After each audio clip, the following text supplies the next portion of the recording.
25 কোটি বৃক্ষরোপণের ঘোষণার মাঝেই বগুড়া খাদ্য ভবনে কাটা হলো অর্ধশত বছরের 14টি গাছ। এই শিরোনামে দেশ টিভিতে প্রচারিত সংবাদ নজরে এসেছে প্রধানমন্ত্রী তারেক রহমানের। সৌন্দর্য বর্ধনের নামে গাছ নিধনের এই ঘটনায় ইতিমধ্যেই বগুড়া সিটি কর্পোরেশনের প্রশাসক এম.আর. ইসলাম স্বাধীনকে তদন্ত করে প্রতিবেদন জমা দিতে বলা হয়েছে প্রধানমন্ত্রীর দপ্তরে।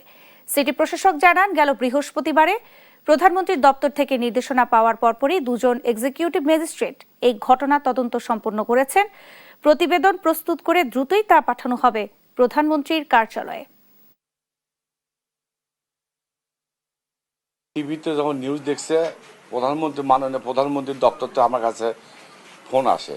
সঙ্গে সঙ্গে আমি আমার প্রধান নির্বাহী কর্মকর্তাকে ফোন করে বললাম, আপনার হোয়াটসঅ্যাপে একটা ছবি গেছে, এটা প্রধানমন্ত্রীর নির্দেশ। উনি সঙ্গে সঙ্গে আমার এখানে যে ম্যাজিস্ট্রেট মহোদয় রয়েছে ওনাকে চিঠি দিয়ে দিছে, আপনি সশরীরে গিয়ে খাদ্য ভবনে তদন্ত করে আসেন।